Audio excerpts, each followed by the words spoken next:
So I stumbled upon a thought recently while I was reading up on whether or not we should read the Bible literally, and I came across something about the genre of Genesis and how we should be using that to interpret Genesis. Being one of the first of the books of Moses, we find that Moses, in writing these, actually is telling the story leading up to him stepping onto the scene in Exodus and helping out the Israelites to escape the Pharaoh. Because Exodus through Deuteronomy is basically Moses' entire life, we find that this is recorded in great detail across multiple books. We find that this 40-year span gets 3 times more coverage than all of the stories in Genesis combined, which includes one of the stories which, scientifically speaking, we might assume to be the longest, which is the story of creation. See, the thing about Genesis as a genre and as a book is that it is a quick retelling of multiple tales being passed down in the Israelite communities during and before the time of Moses. So because all of these stories have been passed down from generation to generation and have substantially shrunk in order to be able to be passed down more easily, that would only indicate that the reason that Genesis is so short and seemingly lackluster in detail, lackluster of course compared to what we expect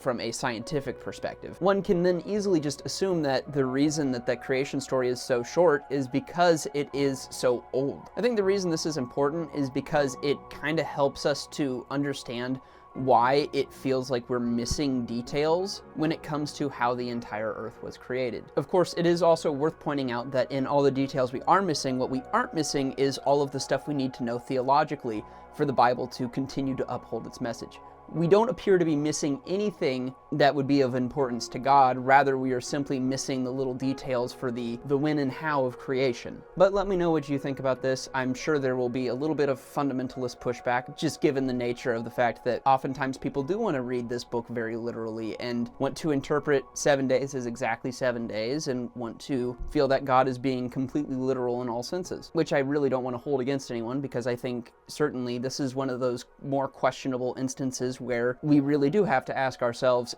is God talking literally, or are we talking in a manner of metaphor, which is not foreign to Genesis or the entire Bible as a whole? Anyway, thank you for watching, and see you tomorrow.